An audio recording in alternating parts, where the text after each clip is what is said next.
He's more comfortable. He's not struggling to make the weight. So he believes that 2018 is going to be a great year for Canelo Alvarez. But I don't really see how that's going to happen because, of course, you have the Golovkin fight that they're negotiating right now. That fight is supposed to be in May. But let's just say hypothetically, Canelo gets past Golovkin. Where does he go from there? He already said, at least his team already said they don't want to fight Billy Joe Saunders. They said they don't like his style, which translation is they feel that he's better than they thought. You know, the fact that he can box and all of that, and they don't know if they can cut the ring off. That's pretty much what the translation was right there. So if you don't even want to get in the ring with Billy Joe Saunders, do you guys really think Canelo at 5'8", 5'7.5", you think he's going to get in the ring with Jamel Charlo? Danny Garcia? Now, it's possible he may do it. I mean, he did get in the ring with Lara, and he got in the ring with Trout. He had to take the Trout fight to get the Floyd Mayweather fight. That was actually, you know, a part of the stipulation. That was a part of the deal that they made. But middleweight is a different deal, man. And you know, it's funny that Chepo is saying this because I feel it's the contrary. I feel things are going to be tougher for Canelo because now, you know, he can't walk through people's power shots. You know, now he's fighting guys that have the same type of power that he has. So when you look at that, things are going to be harder. Like, for example, the Amir Khan fight is a perfect example. You had Canelo, who was way, way bigger than Amir Khan. And Amir Khan was outboxing him. But Canelo's power bailed him out in that fight. He's not going to have that luxury at 160. His power is not going to really bail him out. We seen that in the Golovkin fight. Even though both fighters were kind of reluctant to engage at least full throttle, you could see that Canelo, he was hitting Golovkin with good shots. I mean, you know, Golovkin, he pretty much, you know, it was partially landed shots, you know, because Golovkin kind of seen everything coming. But you could see the difference.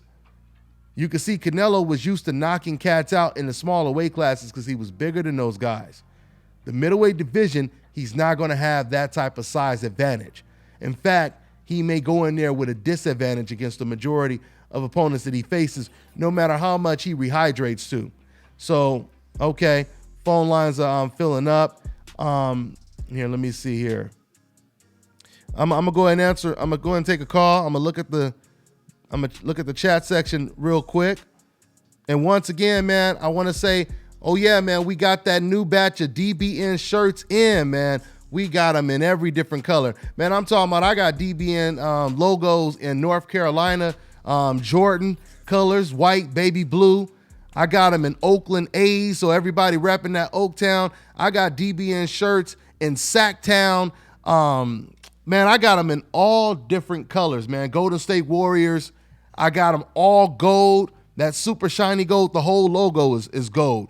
Once again, email me at Dante'sBoxingNation@gmail.com, okay? If you guys want to show your support, you could donate to the cause. You could either donate in the super chat section, which I appreciate everybody that donated, or you could cop one of those fresh fly DBN shirts. That's what it is. So let's go ahead and keep it moving. I'm going to go ahead and open up the phone lines. Let me see what we got over here. And a message to Super Decaf, if he does call in, I'm letting you call in, man, okay? Because one of my boys that called in said they want him to call in. Okay, so Super Decaf, if you out there, you could call back in too. All right, let's open up the phone lines. What's going on, man? What's your name? Where you calling from? 407. What's going on, man? Hello? Hold on. Okay. One more time. Go ahead. What's your name? Where you calling from? 407. 407. Okay, I had him on mute. I think, I had him on mute. I think he hung up because he's on mute. Okay, this might be Super Decaf. I don't know yet, but let's see. Okay, we got an anonymous caller. What's going on? What's your name? Where you calling from, man? What's going on, man? It's Wink. I'm from H-Town. Okay. This not SD. Okay. What's going on, man? Yeah, I just wrote in the chat that I was calling from my Google Hangout. Oh, okay. That's what's up. Man. Okay, what's on your mind, family? Yeah, man. I mean, I was really interested, man, really just to get a little bit more details in terms of where the Charlo and Triple G fight is going to go, because I honestly feel that if that fight is made and Triple G can't walk and tiptoe around Charlo, who he has been dodging for the last year and a half or so, I feel that he's going to get ended. I really just feel like the Charlos, man, they really are stepping their game up. No Dave doubt. James is getting these boys right, along with all the work that they're able to get in with Errol Spence on a consistent basis. And their IQs are just growing, as well as their defense, how they're setting people up, and how they finishing dudes on their shot. You know, and that's mattering to me. And the fact that Triple G is, you know, he doesn't have the greatest defense, that he takes a lot of punches, which people can sit here and act like it doesn't have any effect on him, and he's a much older fighter, and it does. You know what I'm saying? And I just don't really see any way, skill-wise, what he brings to the table to defeat somebody like Jamal Charlo. And you know what, bro? Unfortunately, because the way you selling it, you making it almost sound like it may actually happen. And, you know, by listening to Abel Sanchez, Golovkin's trainer, I don't think that fight is going to happen. I don't think Golovkin is interested in taking that fight at all. And I'm basing this just off of what his own trainer said. His trainer said, we're not going to... Who's surprised by that? Yeah, that's what I'm saying. I'm not surprised at all. So like I'm saying, when I hear you say, you know, if that fight happens, you know, I don't see him winning, I agree with you. I think Charlo stops Golovkin. I think Charlo, he has the best chance of stopping Golovkin. I mean, it's a couple people that can, but I think Charlo, he has the best chance of stopping Golovkin, and I think Golovkin and Abel Sanchez, they understand that. Abel Sanchez was praising the hell out of Jamel when Jamel was at 154.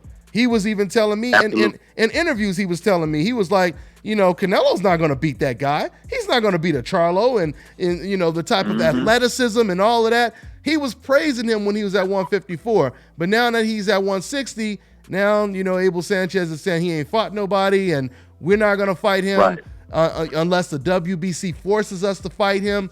So, you know, it's unfortunate, and I swear, man, I hope I'm wrong.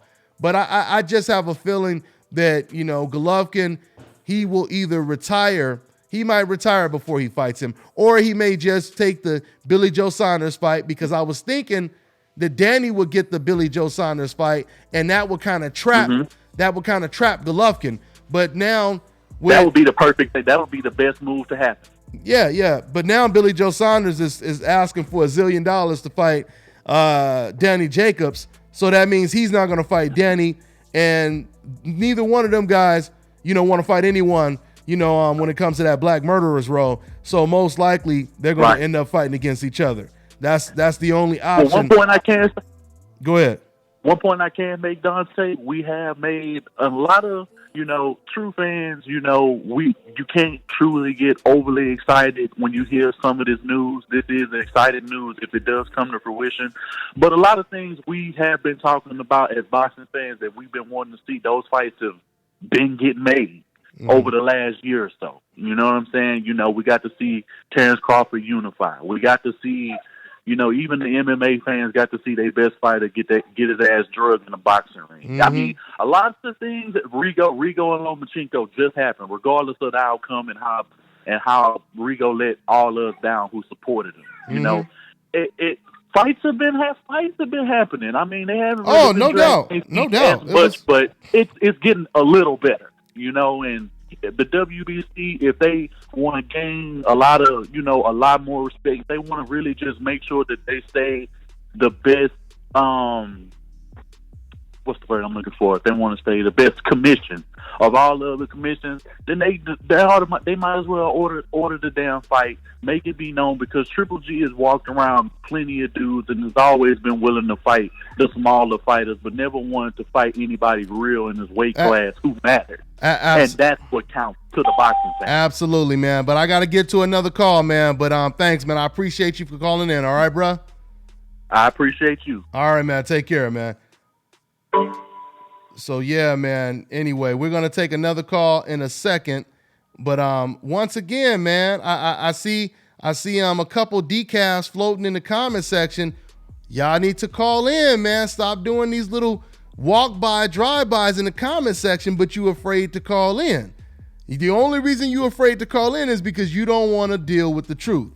You don't want to face that damn truth. You want to sit around and you want to say things that make you feel good personally, but therapy session is over. Let's get it in. So if y'all cool enough and y'all man enough to sit over here in the comment section, go ahead and call in. The number is on the screen. Tell me what I said that doesn't make sense, that doesn't logically make sense. You tell me what I'm saying that the professional boxers and the professional trainers are not corroborating with. All right?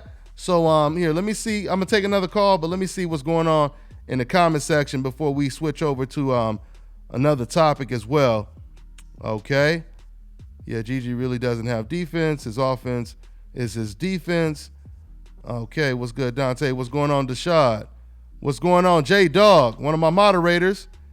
Says Triple G has skills. The problem is Charlo is stylistic nightmare, no doubt about it. And Golovkin, he cannot fight going back. He can't fight going backwards. He can't fight on his back foot. He's not comfortable with people that apply pressure. Golovkin is comfortable when you are moving away from him. That's when he's comfortable. We seen when Kell Brook attacked. We seen when Willie Monroe, who had only 6 knockouts, we seen when he was standing there toe-to-toe, we seen a more vulnerable Golovkin. We seen Danny Jacobs make Golovkin look extremely uncomfortable. So you can't just say it's because of Danny Jacobs' size or his height or whatever, because Kell Brook made him look uncomfortable as well. He made him look awkward in there. And Charlo, he's going to put on the finishing touches. He's going to basically continue where fighters like Danny Jacobs and Kell Brook left off. So, yeah, man, that's what it is. That's what it is. Let me see here. Okay, so let me go ahead and take another call. Let me see what we got over here.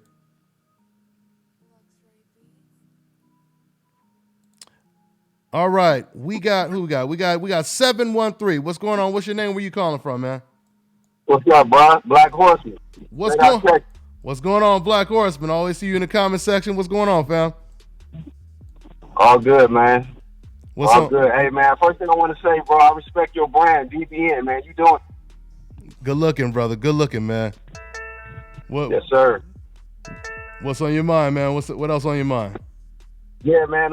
No, I'm excited about the middleweight division myself, man. I think Jamal Charlo is he got everybody running around and thinking about what they gonna do, man. But the Charlo brothers, they the truth, and I just can't wait to see Jamal match it up with Canelo and Triple G. I don't know about your last comment. You said Jamal might be able to stop Triple G, but man, he got a hell of a chin, so I don't know about that. But see that, and that's the thing, though. When we say he has a hell of a chin, I mean, who have we been really seeing him get hit by? I mean, because I don't recall him getting caught with consecutive shots. I've never seen him in like a Margarito Cotto type of fight, where he's just walking through shots. I think Golovkin is a very defensive fighter in a certain sense. He comes forward, but he has a decent defense. He braces himself a lot with the shots, and he respects people who have power. To me, if he had like this terrific chin, he would have been a lot more comfortable in there when he was fighting against Danny Jacobs. And even your boy, David Lemieux. When he was in there with David Lemieux, he made sure he didn't get hit more than 2 or 3 times in that fight. So, I mean, I'm not ready to say he has a great chin. I think you have to really be tested in getting caught with something. Like, for example, like I said, you got Margarito, who he was known for his chin. Corrales was known for his chin because they used to walk through bombs. If you go back, you watch Corrales against Robert Garcia, you watch Corrales against Popo Freitas, they were getting caught with clean shots and walking through them. Golovkin doesn't get hit that much. So, when we see him really get caught, with some stuff and he keeps getting caught and he's still walking forward with the confidence, then I'll probably say he has a good chin. But yeah, he ain't been getting hit enough to for me to say he has a good chin yet. I mean, something else we have to remember, man.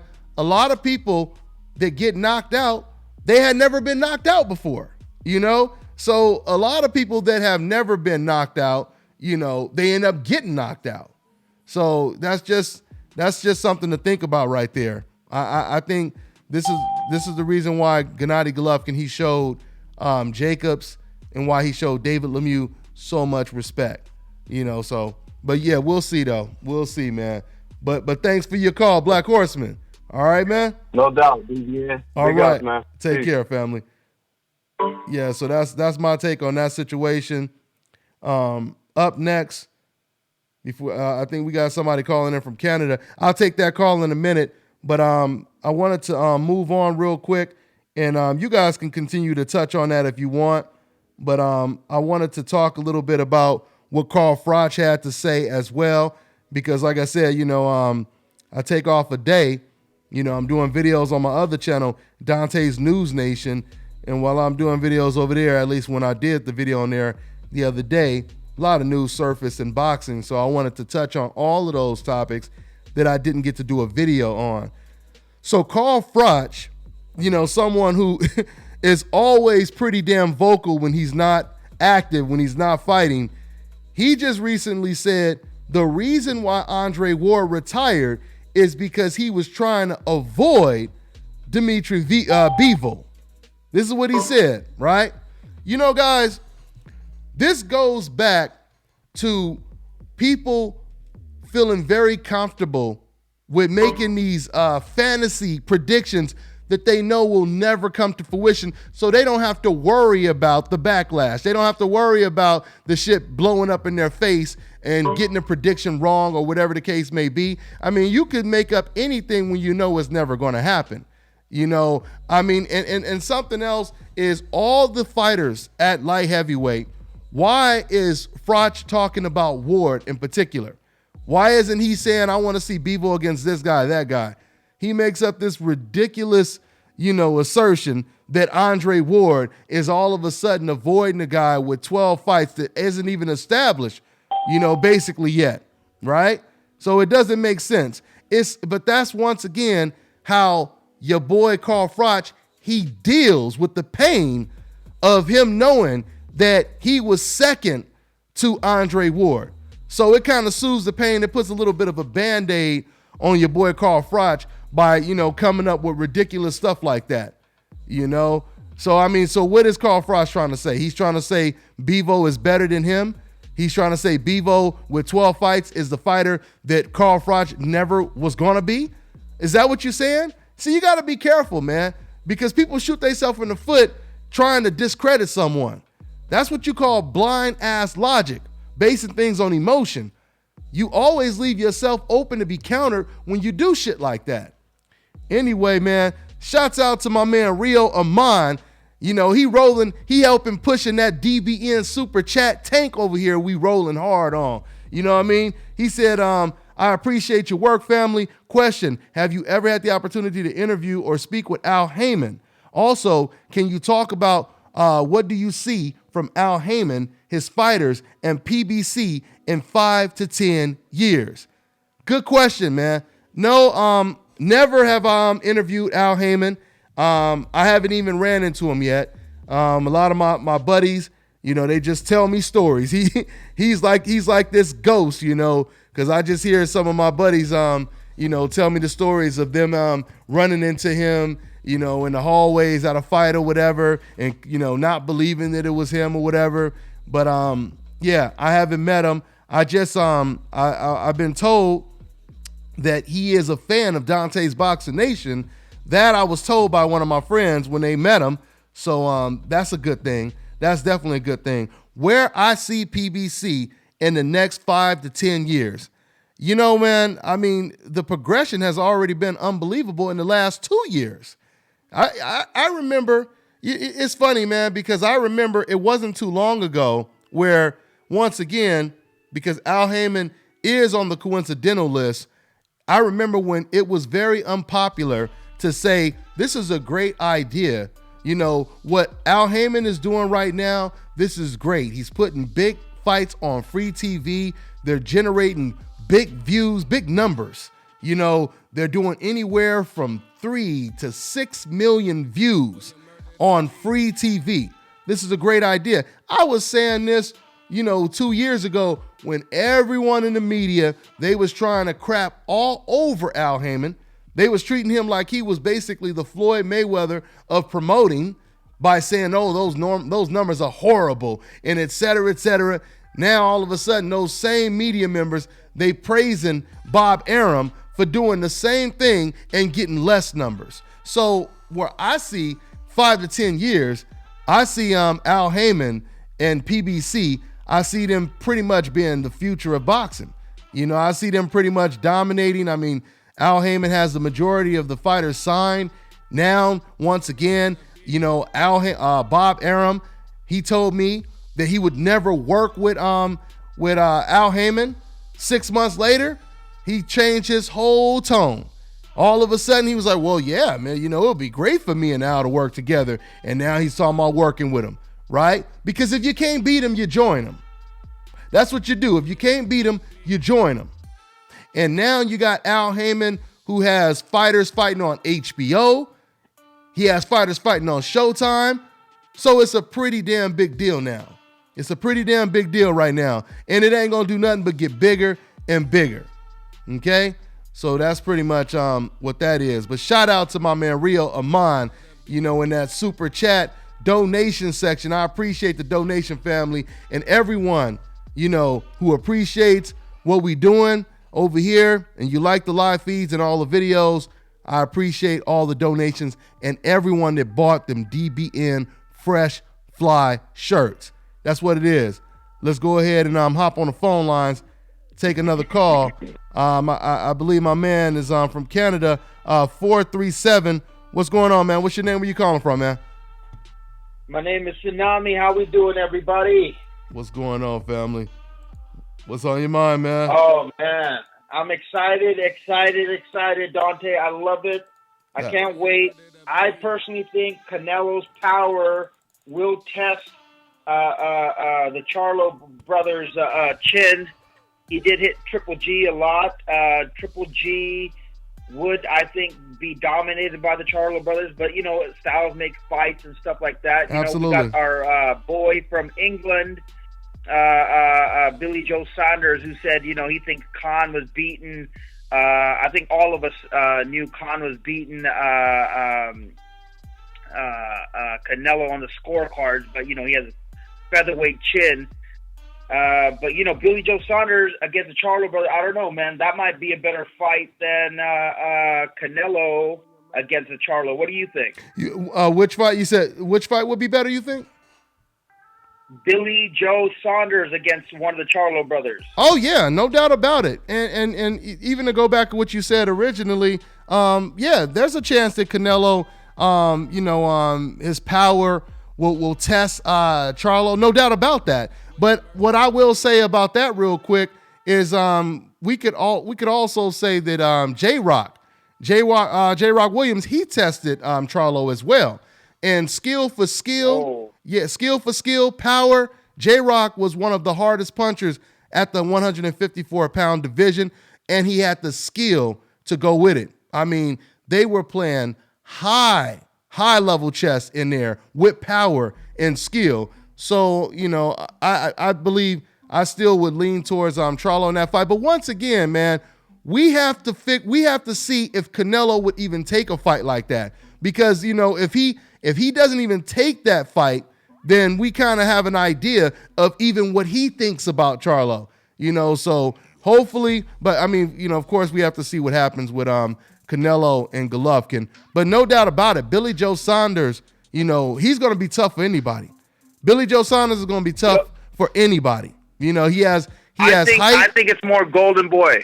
I think it's more Oscar, not Canelo, wanting to put his prize fighter, up there, because it's such a risk for him. So I don't really think it's much Canelo. He's a fighter. He trains. He wants to fight. He wants to get in there and brawl. He did look kind of uncomfortable at certain stages against Triple G, but I think it's more Oscar that we have to look out for when it comes to putting him against the Charlo brothers. But going back to Billy Joe Saunders, all these Brits, including Mir Khan, all of them, they're all, a lot of them, they're a bunch of, talking Showtime, that little island over there. They're always trying to, put themselves up like actors and stuff. And that's one reason I credit Anthony Joshua, because, he don't talk much. He just does his business.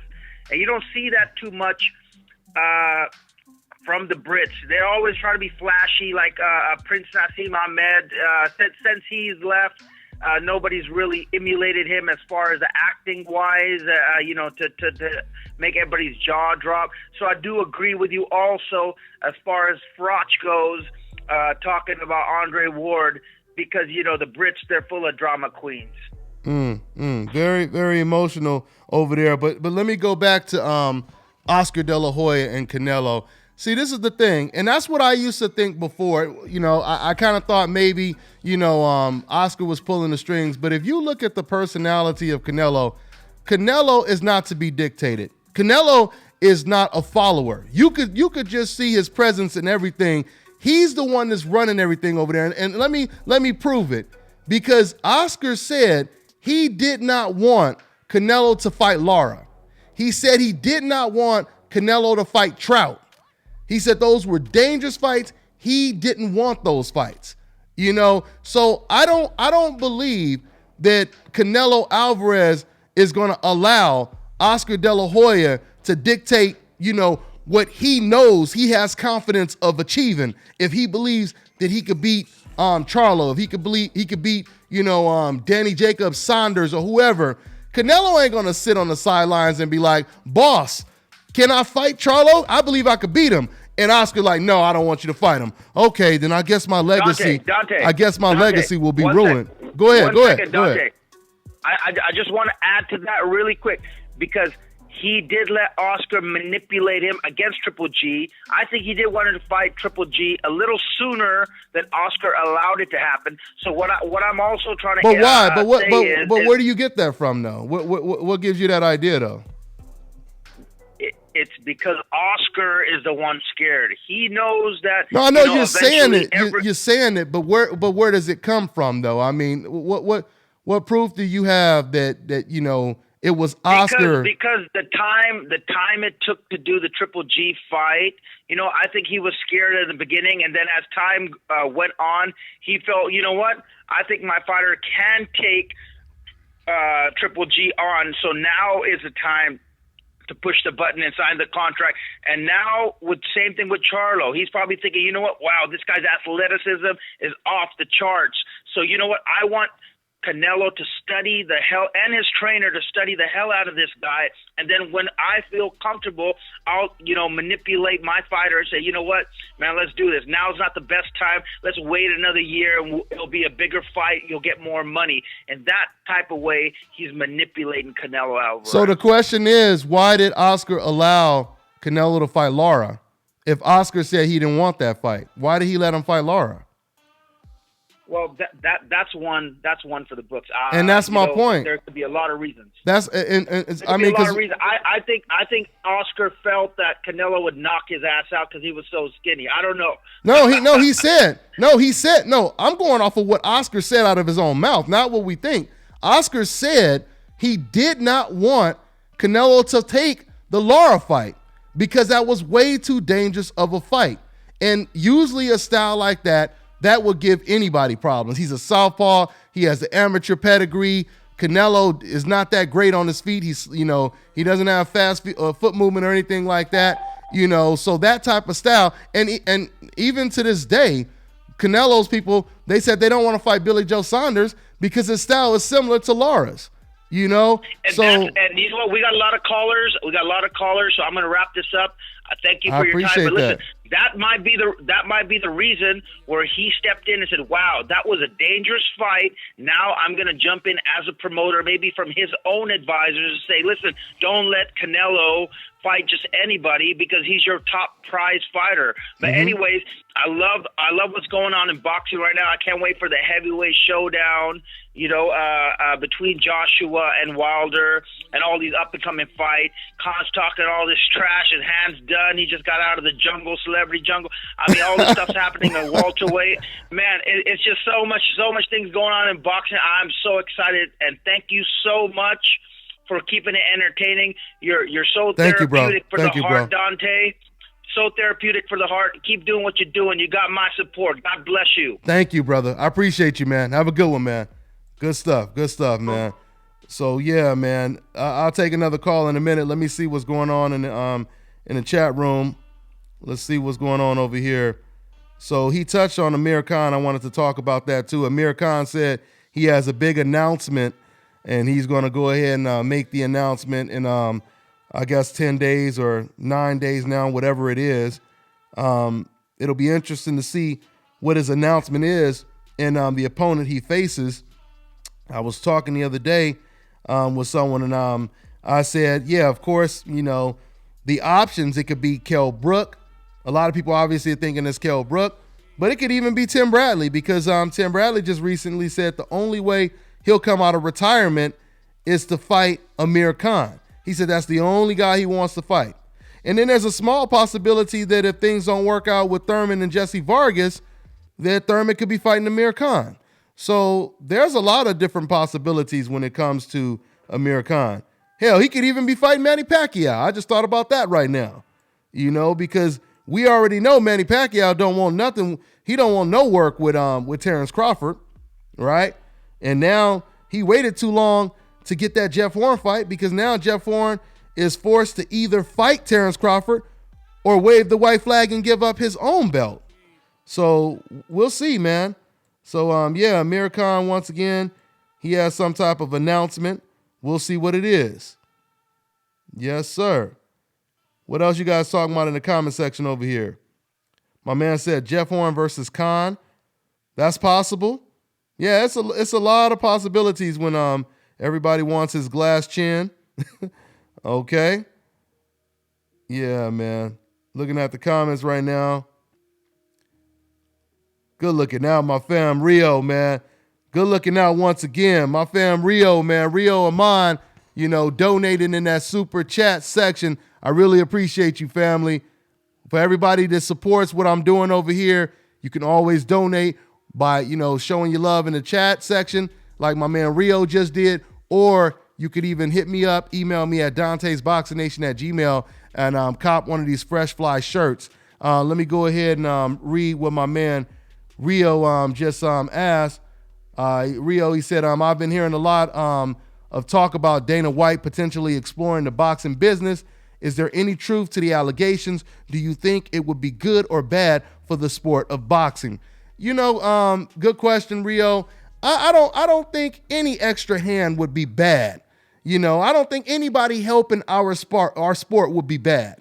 Dana White, he did good over there in the UFC, and deep down, Dana White always knew how big and lucrative and successful the sport of boxing was, despite the stuff you used to hear him say, which was just some PR type stuff, when he used to talk about how, they only have, I remember going all the way back when Dana White, he said, the only person they have in boxing is Oscar De La Hoya. Once Oscar De La Hoya is gone, the sport is going to die. I remember he said that. And then when Floyd Mayweather became big, he said the same thing about Floyd. And then now after Floyd, the sport continues to be big. People have been, praying for the downfall of boxing since the inception. They've been saying that the sport is going to die, since day one. After Muhammad Ali, left, they said the sport would die, right? So with that all being said, no, I think Dana White, he will come in with a lot of great ideas, and it is true. I do believe he is trying to work his way into boxing, and I think because he's been so successful over there at the UFC, he would help the sport. I mean, because if you really think about it, even Al Heyman's idea was somewhat, of a reflection of what Dana White was doing over there in the UFC, putting fights on free TV. This is why Dana White gave Al Heyman so much credit for doing that, because that's pretty much what Dana White was doing at the UFC. So, yeah, I don't think it's a bad thing at all that Dana White, and it also shows that Dana White, he had to come over here because it's somewhat of an admission of how successful boxing is if Dana White were to actually do that. So it's already been confirmed that Floyd Mayweather and Dana White, they've already had meetings talking about, working together in the sport of boxing. So, yeah. I don't oppose it at all. I don't oppose it at all. So yeah, let me go ahead and take another call. See what we got over here. All right, we got 832. What's going on, man? What's your name? Where you calling from, man? Dante, what's going on? It's your boy Cloud 9000 out the chat room. What's going down? What's going on, family? What's good with you, man? Man, ain't nothing to it. Man. Shouts out to you. Shouts out to the nation. All day. Sure, shout out to my boy Derek James, Texas brethren, getting that Trainer of the Year award. Congratulations to the Trainer of the Year, Derek James. We pushed that to where it was impossible for them not to do the right thing. You know what I mean? Oh, hell yeah. It would, yeah, man. So congratulations, man. I love to see the right things, go down in the sport of boxing, man. People who really deserve it get what they deserve, man. Every once in a while, Absolutely. we get a happy ending, So that's what it is. So sure, definitely. So what you want to touch on the middleweight? You want to do a light heavyweight? What we touching on? Hey, man. You know what? Speaking of that, let me see. What didn't I touch on yet? Because I wanted to talk. We talked about Canelo. We talked about the Eliminator for Charlo against Centero. Well, I didn't talk about Centero yet, but yeah, you could talk. You could bring up whatever you want, man. Whatever is on your mind, man. Go ahead and get it off, because I touched on pretty much everything I was going to touch on for now. Well, shit. The first thing is, I'm thinking Canelo. He's gonna have to take one of these brothers, man. There's too much. There's too many killers at middleweight. He's gonna run into a wall sooner or later. He can only dance around for so long. He's gonna have to fight one of these killers at 160. You got Danny Jacobs in there.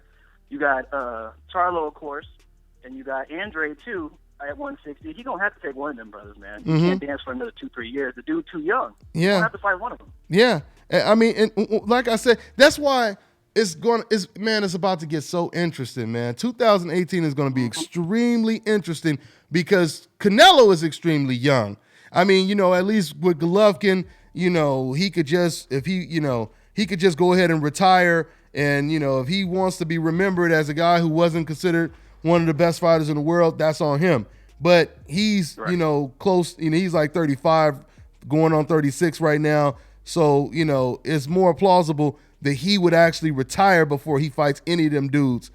But when it comes to Canelo, what would be his excuse? He's extremely young right now, and his trainer, just pumped him up because his trainer just said right now that basically this is going to be the best Canelo we've seen. Now Canelo can make the weight. He's comfortable. So I don't know if his manager is doing Canelo any favors.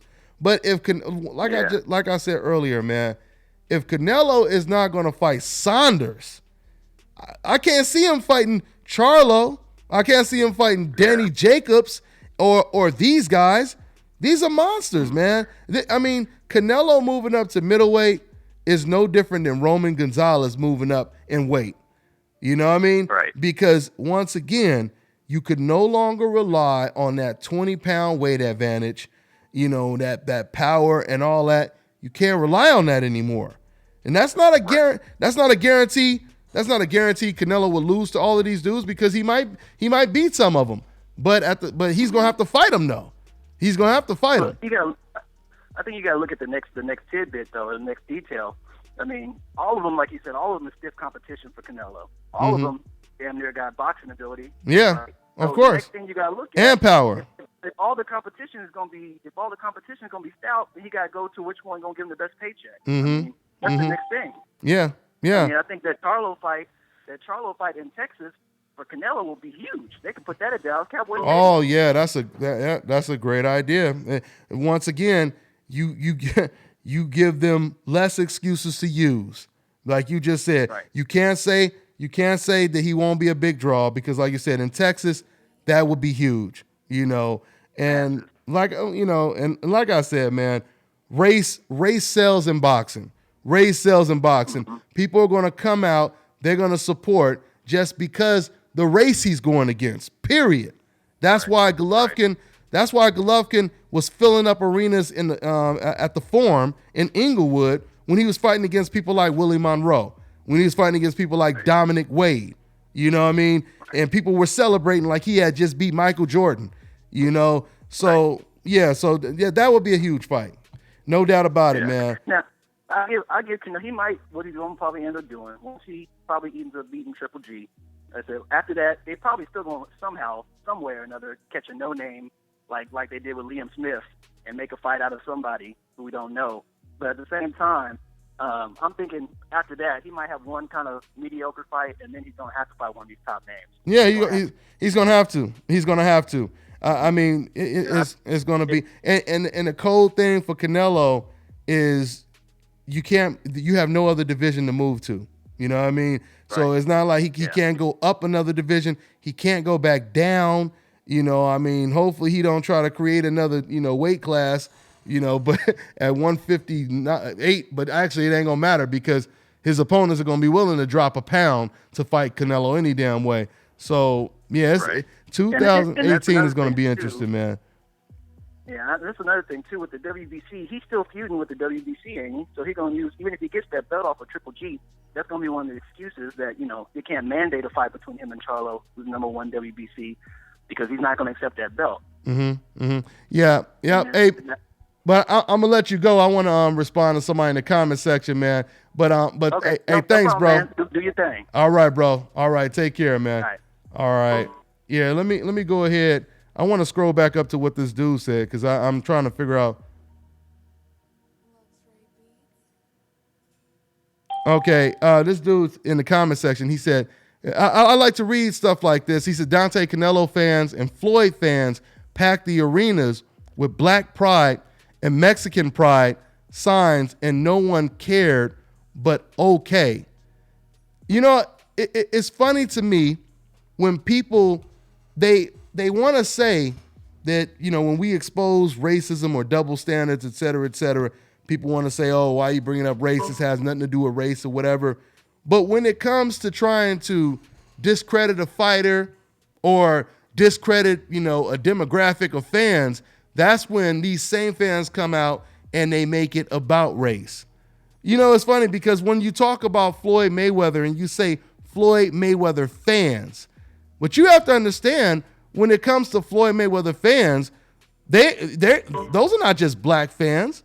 Matter of fact, Floyd Mayweather, every year, he does a contest where, he picks out the number one fan, the number one Floyd Mayweather fan. And every year, the number one fan was actually a Mexican fan. It was a Mexican fan. If you search pictures of Floyd Mayweather fans, you have Floyd Mayweather fans of all different races that have Floyd Mayweather tattoos in their head and all kind of stuff like that. Mikey Garcia said his favorite fighter was Floyd Mayweather. Nacho Beristain said that Floyd Mayweather was the Jordan of the sport. So my point, I'm just talking, and I know I'm talking about something else, but I just want people to understand that when you know that someone is good, even if you aren't a fan, you have to still acknowledge how good a fighter is. And that's what we see when we hear Nacho Beristain praising Floyd Mayweather, when Robert Garcia's father is saying that Floyd Mayweather may be the greatest fighter of all time, right? So don't try to make it seem like it's just, this segregation of black fans that are Floyd Mayweather fans, because that's not the case. That's not the case at all. So anyway, let me go ahead and see what else we got on the phone lines. I may take one more call. And then after that, we're going to go and wrap it up. We've been in a good hour strong. I think I touched on everything I wanted to touch on.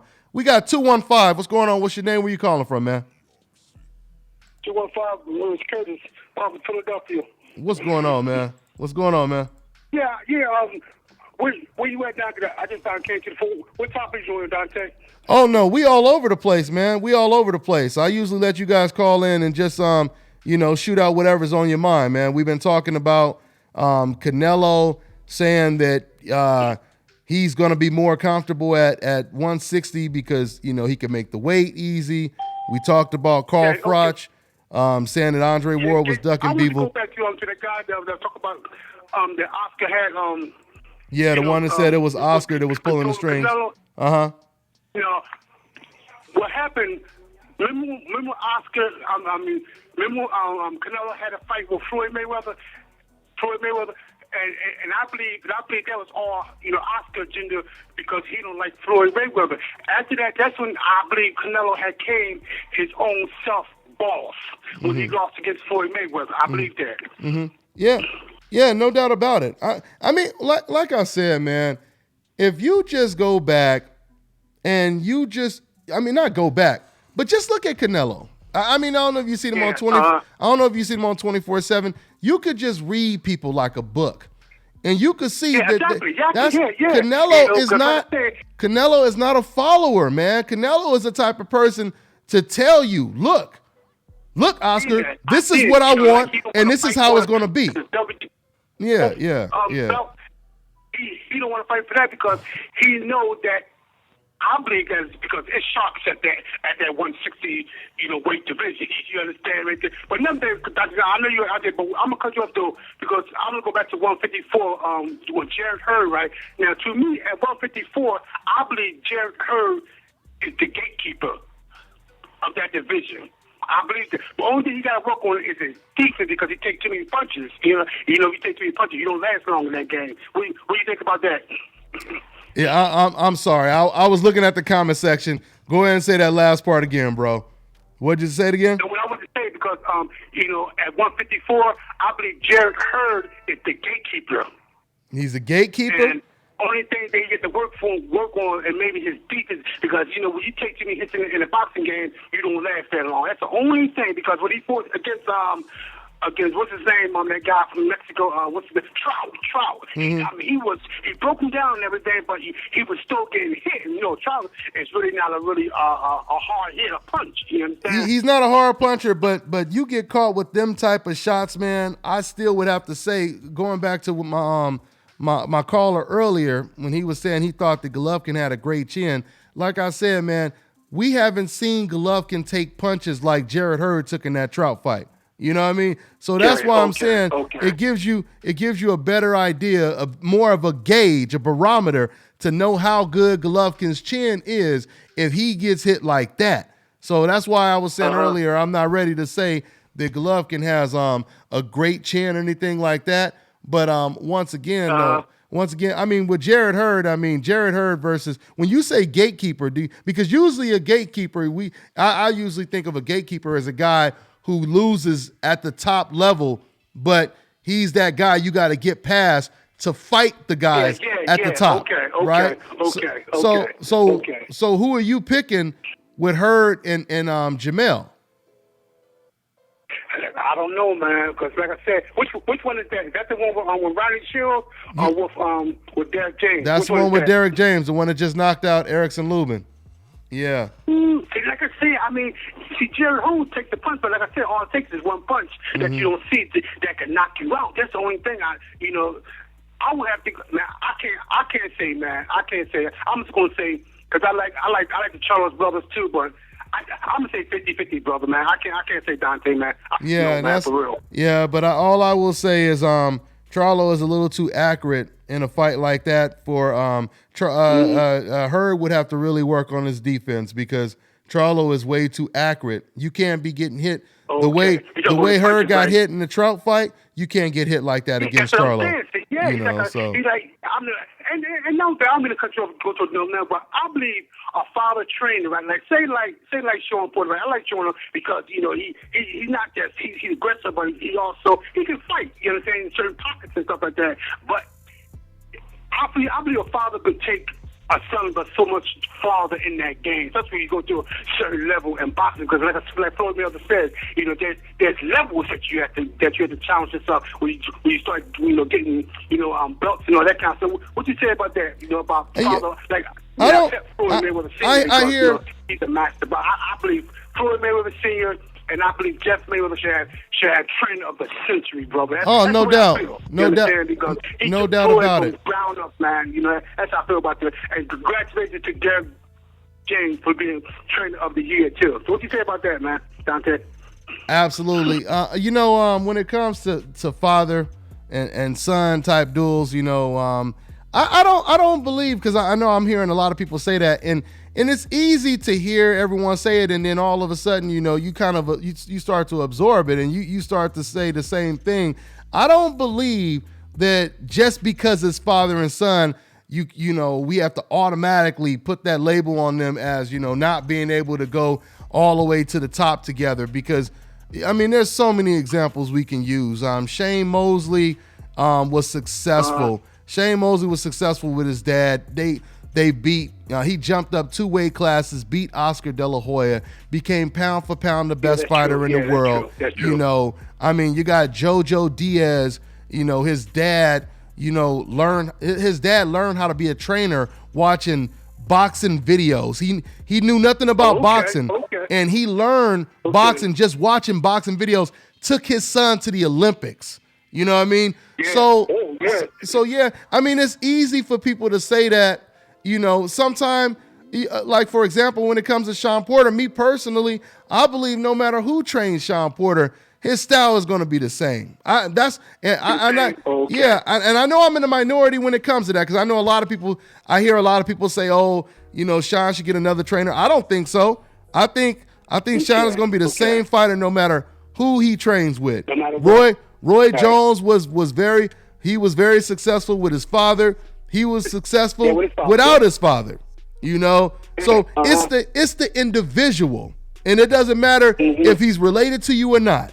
Every trainer is different, and that's how I see it. But I'm gonna let you go, family. But thanks for the call. All right, man. All right, man. All right. I have to let my brother go over there. So let me go ahead. Let me see. What we an hour in? Is there anything I didn't touch on, guys? Like I said, the main things I wanted to touch on was Ortiz. We talked about Amir Khan and his announcement. We touched on Charlo. Once again, Charlo versus Centero is now a second eliminator fight. They got Charlo going through the same stuff they put Errol Spence through. Eliminator. They kept telling Errol Spence, this is your final eliminator. Then, here's another eliminator. So, man, I'm telling you, man, 2018 is going to be interesting, because Golovkin, like I keep saying, there was a time when Golovkin was sitting in the park by himself. He didn't have no kids to play with. Now he's sitting in the park. He got a whole bunch of dangerous ass kids to play with now. Okay, you talking about some knuckleheads running around in the park, So it'll be interesting to see what Golovkin does. I hear somebody saying block somebody in the comment section. I don't know who you're talking about, but see, once again, when cats are in the comment section, they over here on Dante's Boxing Nation, you have an opportunity to call in. And that is truly what you call trolling, when you're afraid to call in because you don't want to deal with the truth. But you'll just keep throwing stuff in the comment section because that's therapeutic for you. But if you truly believe what you're saying, then you would actually call in. But they're not going to do that. It's so funny how when we do these live shows, we really, really expose the decafs. We really, really expose the decafs because they have an opportunity to call in and try to present all of that rhetoric that they be pushing. It's so funny, man, because they fill up the comment section, but they don't want to call in. And I want to go back, since I'm talking about this. I want to go back to the fans that were so heated when I did that video on Mikey Garcia. I did a video about Mikey Garcia, and all I did was I quoted what Mikey said. Matter of fact, I played the clip of Mikey Garcia saying out of his own mouth the most dangerous, possibly. He said Robert Easter may possibly be the toughest fight in the division because of his height, because of his reach, etc., etc., etc. Those damn fans got so upset over something he said, they want to shoot the damn messenger. But and they filled up the comment section. So if you're watching my videos, you're supporting Dante's Boxing Nation, this is your opportunity to call in and tell me what I said you had a problem with. But they ain't gonna do it though. Because that truth is a motherfucker, guys. That truth is a motherfucker.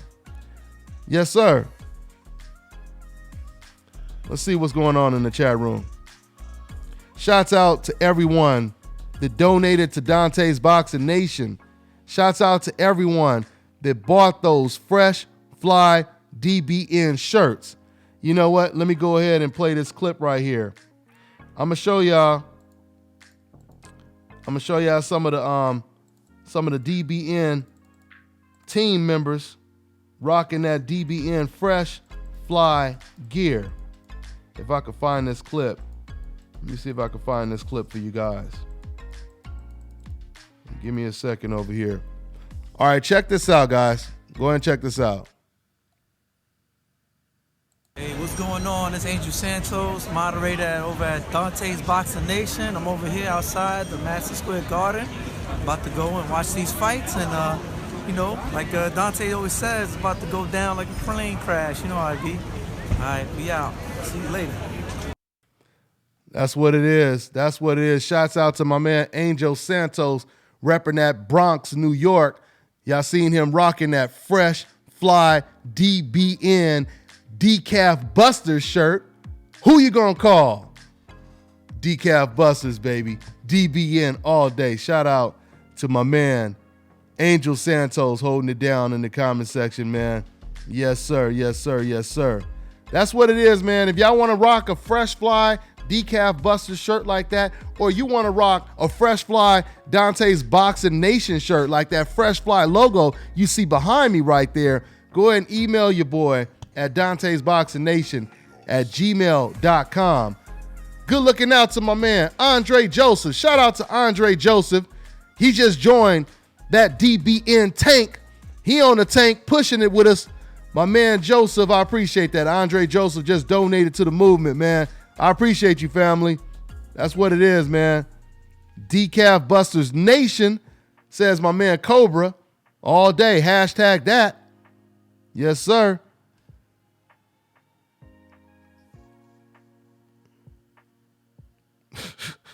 All right.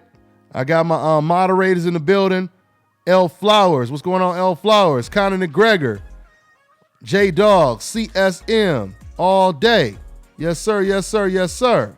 Y'all know what it is. All right, y'all. We're going to pretty much wrap this up. I appreciate everybody donating to the movement. Hey, y'all, once again, man, let me go ahead before I end this. Let me go ahead and try to put this link up. Here, let me see here. How do I get to it? I want to make sure I put this link up so you guys could check it out. Let me see here. Yeah, man, so we getting ready to wrap things up. But once again, I want to go ahead and put this link up so you guys could go check out my other channel, Dante's News Nation. Like I said, it ain't the decafs, if you're allergic to the whole truth, don't watch the videos, because you'll mess around and seriously hurt yourself. You'll break out, have all kind of hives and shit all over your body. You don't want to mess with it. If you're allergic to the truth, stay away from that. Dante's News Nation. That's what it is. On that channel, we'll be talking about all the trending topics. We'll be talking about all the latest news outside of boxing. So it's going down, man, like a plane crash, like it always does, right here on Dante's News Nation, Dante's Boxing Nation, Dante's Cooking Nation. All of that, y'all. All of that. So here, let me see here. I'm pulling up this link for you guys. Yeah, I got a couple videos on there already. Check out this great story. If you guys haven't heard of a soccer player, his name is Ryan Brewster. Some people pronounce it Ryan Brewster, but he's like a little Kobe Bryant in the soccer game right now, 17 years old. And he was talking about the racial attacks and everything and how it's starting to affect him. They've been banging on him, the racists. They've been attacking him since he was 12 years old. And it's a great story, man. It's a great story. I reported on it. It's a great video that I did. So let me go ahead and I'll put that link here. There you go. Bam. The link is in the comment section right there, okay? So you guys can, let me see. Okay. So you guys could check that link out right there and subscribe to Dante's News Nation, man. Yes, sir. And follow me. What the hell? Follow me on Dante's Boxing Nation Instagram. Also, follow me on Dante's Muscle Nation on Instagram. I got 2 pages on Instagram. So go ahead and follow both of them. Good looking out, my man Gregory Wyatt, man. I appreciate that. He just hopped on that DBN tank. He pushing it with us. That's what it is, man. Shout out to everybody that's riding that DBN tank over here, man. Super chat section. I appreciate the donations. Once again, this is my full-time gig. So any way you guys support, I appreciate it. If you guys just support by saying what's up in the comment section, if you support by rocking these Fresh Fly shirts, it's all love, man. It's all love.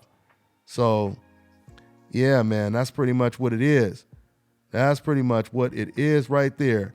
My man said one more call. Since y'all dropping the donations and showing love, man, I appreciate that. I'm going to go ahead and take another call. I might take 2 because I believe this is one of the homies right here. Okay, we got 323. What's going on, man? What's up, Dante? This is Reggie from LA calling in. Reggie. What's going on, Reg? What's good with you, man? Oh, man, everything's good. Tuning into this good talk. All day, man. All day, family. Yeah, man. And just from the convo from today, man, a lot of what's been coming up on the subject is the Charlo brothers. Mm-hmm. And that's just a great sign of where their star power is going. These dudes are rising stars, and ain't gonna be too long that even the mainstream can deny these cats. Oh yeah. New media is making these dudes mainstream, because they can't be denied. Like I said, now whatchamacallit, Derek James is the trainer of the year. I mean, you can't ignore these dudes for too long. It's impossible. It's impossible. The walls are closing in. The walls are closing in, man. I mean, this is the countdown right now. This is the countdown. That's the biggest question. The biggest question is, will Canelo or Golovkin be knocked out in 2018? Will they be knocked out? Will they retire? Will they walk away from the sport? It's so many questions for 2018. It's so many questions for 2018. I think Triple G will walk away. They'll have enough excuses to make up to cover. That's what I think. The kind of mask him walking away from the game. They'll be able to cover that. They'll use the age agenda.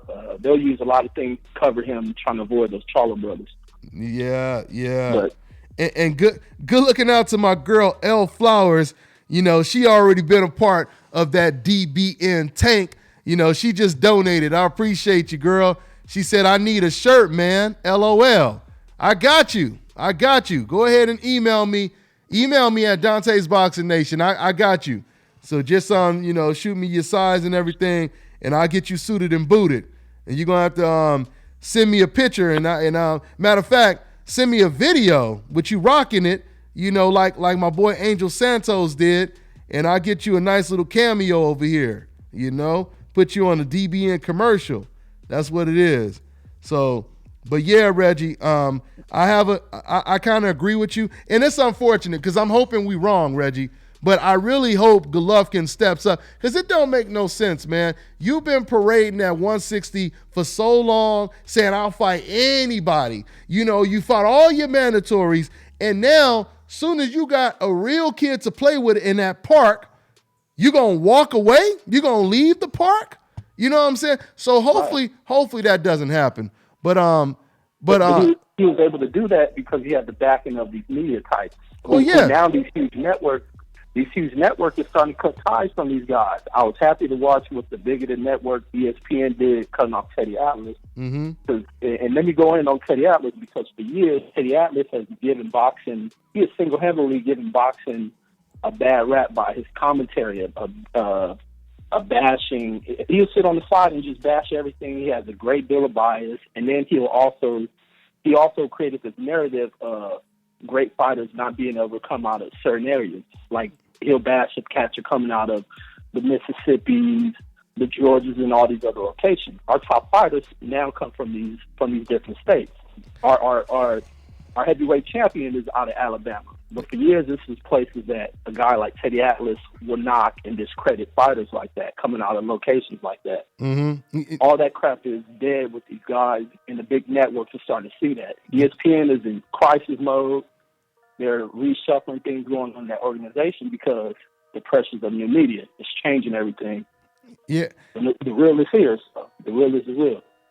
Man, all day. And you know what? And real quick, let me go ahead. Shout out to Rio again, my man Rio, showing that love, riding that DBN tank with your boy Dante's Boxing Nation. I appreciate you, family. I really appreciate you.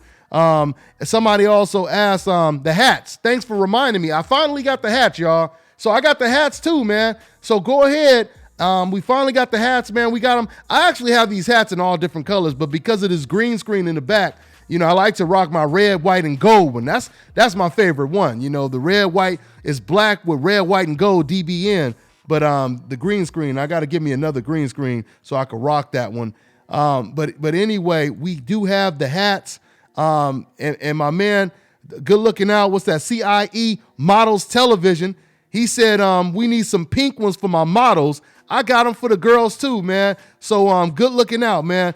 Once again, like I said, I had somebody, working on doing a website, and shout out to my man Jones. I don't want him to take it personal or nothing like that, but I wanted to kind of have the website revised a little bit.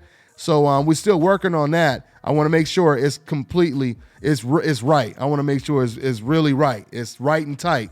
So once again, for now, you guys can email me though. Dante's Boxing Nation at Gmail, man. If y'all want to support, y'all could either donate in the chat section or just cop one of these Fresh Fly hats or the gear, man. I got the shirts in all different colors. I'm gonna go ahead and put them on display. Probably in the next couple days. But yeah, man, I appreciate everybody showing that love. My man J-Dog said, hit that like button if you have not. That's right. Hit that like button, man. I appreciate everybody showing you love, man. So, all right, Reg. But oh yeah, Reg, I wanted to go back to what you were saying. Something else that has been flying under the radar for a long ass time is this damn plane named Dan Raphael. You know what I'm saying? And now it's like this is what new media is all about, man. Things that people were afraid to touch on, people are coming out and they comfortable to expose it now. Like, once again, you got professional boxers talking about the racial double standards when it comes to how Dan Raphael, that represents the biggest sporting network in the sport of boxing, how he covers the fight with these racial double standards. You got Edislani Lara exposing him as a racist. Even Ellie Setback was criticizing this dude, and even Ellie Setback, was saying in the video how, if this dude, once he leaves ESPN, he'll have nowhere to go, and he was just firing shots at him, but I won't say firing shots at him. He was telling the truth. He was telling the truth about a lot of things. Dan Rusty, yeah. It's crisis management going over at ESPN. Yeah.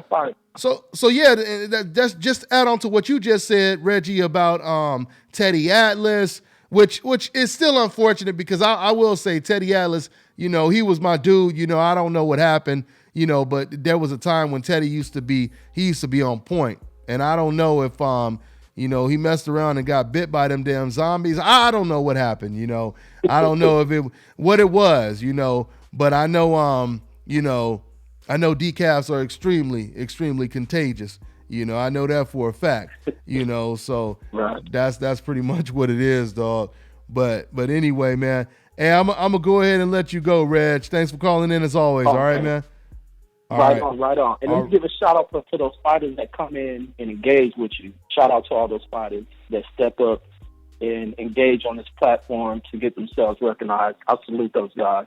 And you too. Appreciate it, Reggie. Appreciate it, man. We're going to keep it. Hopefully things get much better for 2018, man. Hopefully we get more fighters and everything, man. All right, take care, Reg. All right. So that was my man Reggie repping that 3, 2, 3. Yes, sir.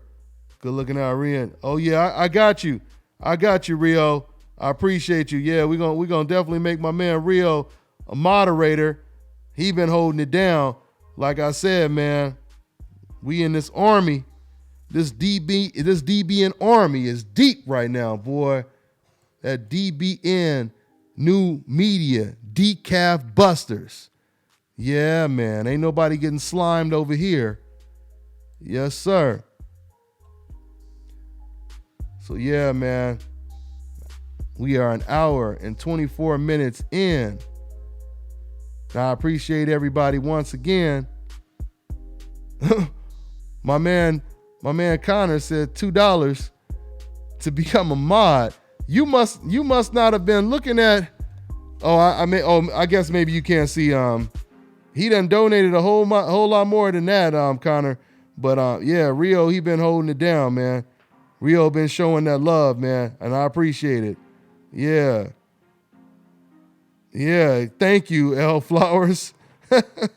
Yeah, Rio's the man. And that's once again what keeps this army strong right there, man. Yeah. Absolutely. I'm reading the comments. Charlo would beat Jacobs. Dude just said Charlo would beat Jacobs. My man Box Time 848. Shout out to Box Time 848. I appreciate that, man. He just showed love in the super chat section, joining that tank. I appreciate that, man. And just to let everybody know, Rio has been consistently riding with DBN since we've been doing these live streams, man. So so it's understood. So it's completely clear and understood. Yes, sir. Absolutely. New media takeover. You know what it is, J-Dog. Yeah, CSM know what it is. Yes, sir. So yeah, man. Moderator team is deep. We coming in, we up in here doing it. That's what it is, man. Love, man. Yeah, and I see y'all out there in New York, man. I see you guys out there in New York. I'll be out there for the Errol Spence, Lamont Peterson fight. I'll be in New York for the Wilder versus Ortiz fight. So holler at your boy, man. Holler at your boy, and I'll try to get I'm gonna try to fit as many of them DBN shirts in the suitcase as I can. So if y'all see me out there in New York, man, I'll get you, I'll have you suited and booted and give you one of them shirts on site. All right? So yeah, man, I'm gonna be slanging them out there in New York, and I'll be back out there in the UK real soon too. Yeah, we gotta go ahead and make that trip to UK again. It's funny, as soon as I said that, didn't even read the comment, but as soon as I said that, London, UK, let's talk, baby. Says my man, what's that? Is that Irfin? Is that Euphren? I probably just slice and dice your name all up, dog, but it's all good, man. I appreciate it. What's your thoughts on Devin Haney? Devin Haney is the future, man. You know what? And I've been meaning to upload another clip that I didn't upload, but Devin Haney, yeah, man, he aggressively called out Tank Davis. Devin Haney, man, he done called out Tank Davis. He done called out Robert Easter. The boy got confidence. The boy got confidence in the skill, okay? The boy got confidence in the skill. You know, you have some of these fighters that try to avoid all of these type of talents. And then you got some of them rare fighters that actually go against the grain. You know, they walk into the fire instead of away from the fire.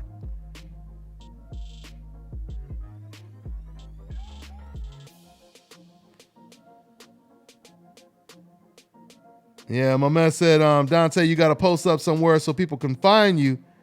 Yeah, man, that's a good idea, DeAndre. Yeah, I'm definitely, I'm going to set that up, man. I'm going to set that up, man.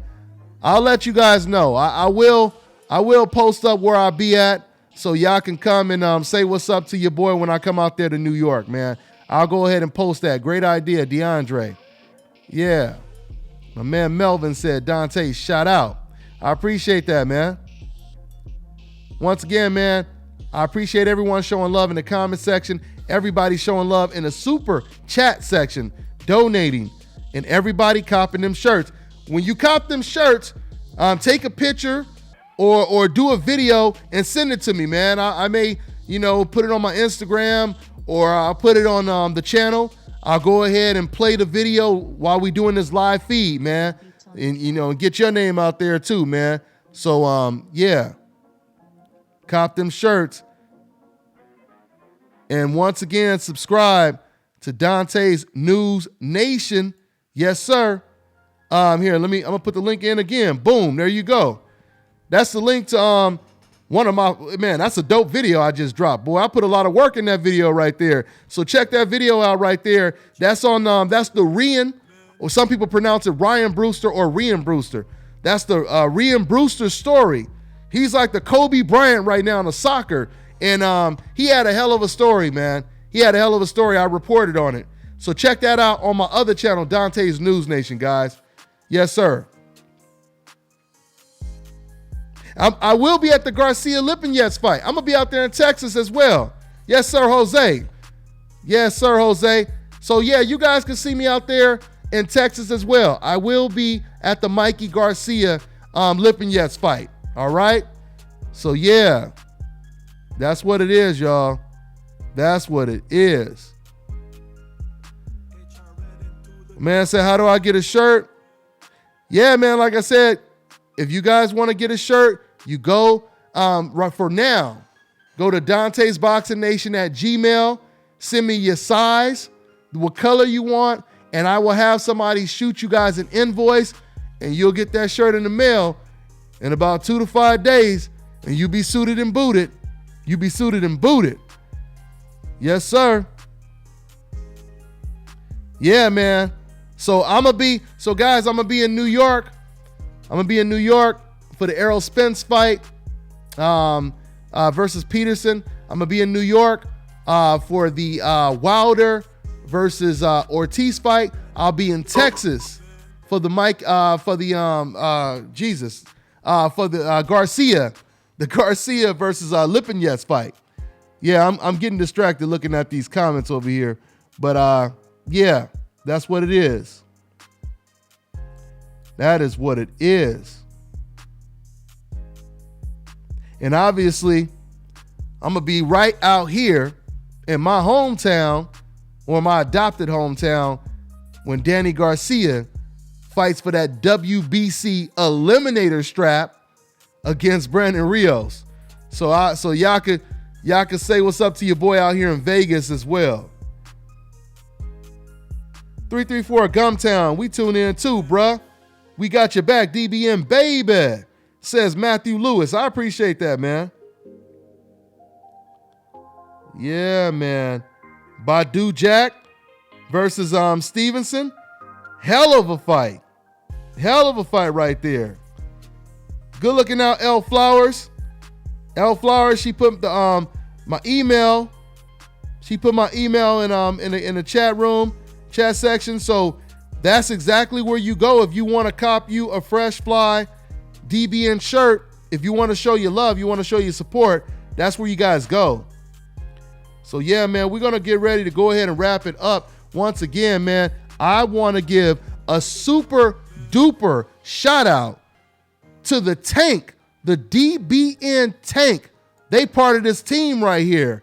So shout out to everybody in the donation super chat section. My man Rio Amon, my man Andre Joseph, my man Gregory Wyatt, my girl L Flowers, my man or the company CIE Models Television, Box Time, and everyone else that showed your support, man. I appreciate you guys. So that's pretty much what it is, man. We are going to go ahead and wrap it up. And I'll see you guys this Sunday. Tune in to the live radio show. The live radio show is going to be lit, y'all. This right here is just the live stream. But the radio show is going to be lit. You know, we have special guests. We have a full panel. It goes down. Sunday, 6 o'clock Pacific, 9 o'clock Eastern time, all right? Go ahead and check it out. Tell a friend. Share it. All of that good stuff. That's pretty much what it is, man. Once again, I'm going to go ahead and wrap this up, upload some more videos, and we're about to get it out, you know. Hey, what's going on? We're going to go ahead and, you know what, since I accidentally hit that, I might as well play it again. Hey, what's going on? It's Angel Santos, moderator over at Dante's Boxing Nation. I'm over here outside the Madison Square Garden, about to go and watch these fights, and you know, like Dante always says, it's about to go down like a plane crash. You know how it be. All right, we out. See you later. That's what it is, y'all. And that's what it is, man. I want y'all to make sure y'all check out them hashtags, man. Hashtag Dante's Boxing Nation. Hashtag Dante's Cooking Nation. Hashtag Dante's News Nation. Hashtag Dante's Muscle Nation. Hashtag Decaf Busters. Hashtag New Media. Y'all know what it is. It's the nation, baby. Yep.